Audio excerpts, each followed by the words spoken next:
నియోజకవర్గం నెలకొదురు మండలంలోని నయనాల గ్రామంలో కాంగ్రెస్ ప్రభుత్వం చాలా ప్రతిష్టాత్మకంగా చేపట్టి పేదలకు ఇందిరమ్మ ఇల్లు ఇవ్వాలి, ఇచ్చిన ఇళ్లను సకాలంలో కట్టుకోవాలని ఒక మంచి ఉద్దేశంతో ఈరోజు మనం ఇళ్ల పట్టాల పంపిణీ కార్యక్రమం ఈరోజు నయనాల గ్రామంలో చేపట్టడం జరిగింది. మన ప్రభుత్వం కాంగ్రెస్ ప్రభుత్వం చిత్తశుద్ధితోటి మన ఎలక్షన్ల కంటే ముందు ఏ రకంగానైతే ఇచ్చిన హామీ నెరవేర్చుకోవడానికి ప్రతి గ్రామంలో ఇందిరమ్మ ఇల్లు పేదోళ్ళ తీరుతాం, పార్టీలకు అతీతంగా ఎవరైతే ఇల్లు కట్టించుకుందాం అనుకుంటారో వాళ్ళందరికీ మనం పట్టాలు ఇద్దామని చెప్పేసి మన ప్రభుత్వం ఒక చారిత్రాత్మకమైన నిర్ణయం తీసుకుంది. అందులోనే భాగంగానే ఈరోజు ఇక్కడ నయనాల గ్రామంలో దాదాపు 26 మంది అర్హులైతే 21 మందికి ఈరోజు పట్టాల పంపిణీ కార్యక్రమం చేపట్టడం జరిగింది.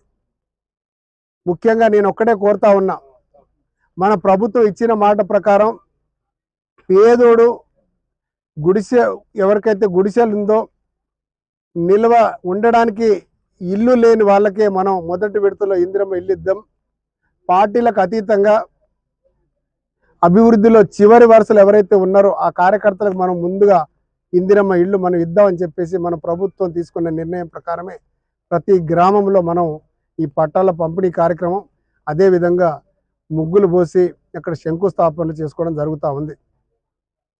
నేను ఇక్కడ కట్టుకున్న సోదరులకు అందరికీ ఒకటి చెప్తా ఉన్నా, మీరు ఏదైతే ఇళ్ళకి ఈరోజు పట్టాలు ఇచ్చామో వెంటనే మీరు బేస్మెంట్ తవ్వి అక్కడే బేస్మెంట్ కట్టుకోవాల్సిందిగా కోరుతా ఉన్నా.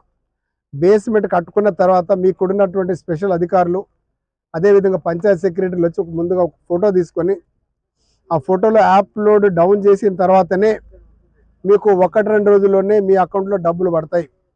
డబ్బులు పడ్డ వెంటనే తర్వాత మళ్ళీ అధికారులు వచ్చి మీకు చెప్తారు ఇల్లు కట్టుకోమని. బేస్మెంట్ కంప్లీట్ అయిన తర్వాత మీరు ఇటుక బిడ్డలతో ఇటుకలు కట్టుకోండి. గోడ కట్టుకున్న తర్వాత మళ్ళీ స్లాబ్ కంటే ముందు కూడా మళ్ళీ ఆ యాప్లో మీ పేరుని ఫీడ్ చేసుకొని ఎక్కడైతే మీరు స్లాబ్ను ఈ గోడ కట్టుకున్నారో ఆ గోడ ఫోటో తీసి పంపించిన మళ్ళీ ఒక 2-3 రోజుల్లోనే మీకు మళ్ళీ 1 లక్ష రూపాయలు పడుతుంది. తర్వాత స్లాబ్ వేసుకోవడానికి మీరు అర్హులు అవుతారు. స్లాబ్ వేసిన తర్వాత మీకు 2 లక్షల రూపాయలు ప్రభుత్వం నుండి మళ్ళీ మీ అకౌంట్లో పడుతుంది.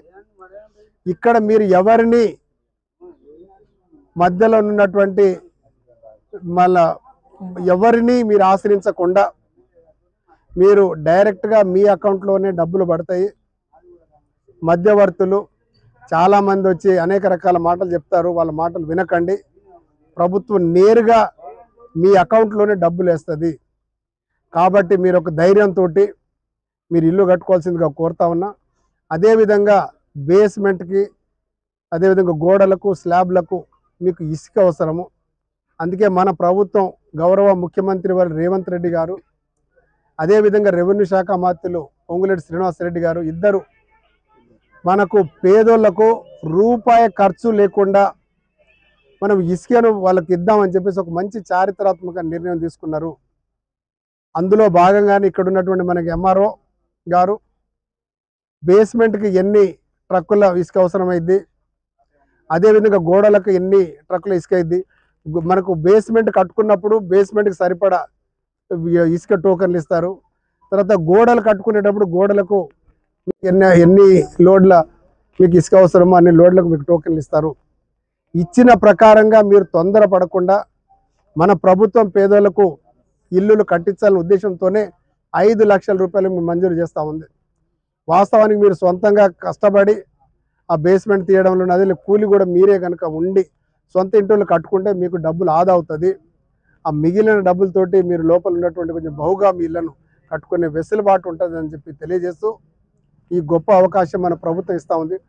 ప్రతి ఒక్కరూ ఈ ఇళ్లను ఎవరికైతే మంజూరు చేసిన ప్రతి ఒక్కరూ ఇల్లు చెప్పిన రీతిలో మీరు ఇల్లు కట్టుకుంటే ఇందిరమ్మ కన్నా కళ సాకారం అవుతుందని తెలియజేస్తూ ఈ గొప్ప అవకాశం ఇచ్చినటువంటి నయనాల గ్రామస్తులందరికీ పేరు ధన్యవాదాలు.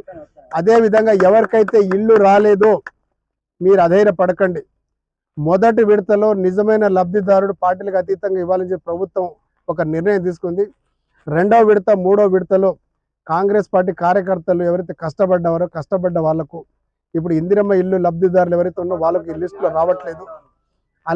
అలా ఈ ఇందిరమ్మ ఇల్లు లబ్ధిదారుల ప్రక్రియను కూడా ప్రభుత్వంతో మాట్లాడి రాబోయే రోజుల్లో కాంగ్రెస్ పార్టీ కష్టపడి ఎవరైతే కష్టపడ్డారో వాళ్ళందరికీ ఇందిరమ్మ ఇల్లు ఇద్దామని తెలియజేస్తూ ఈ అవకాశం ఇచ్చినటువంటి కార్యకర్తలకు ధన్యవాదాలు.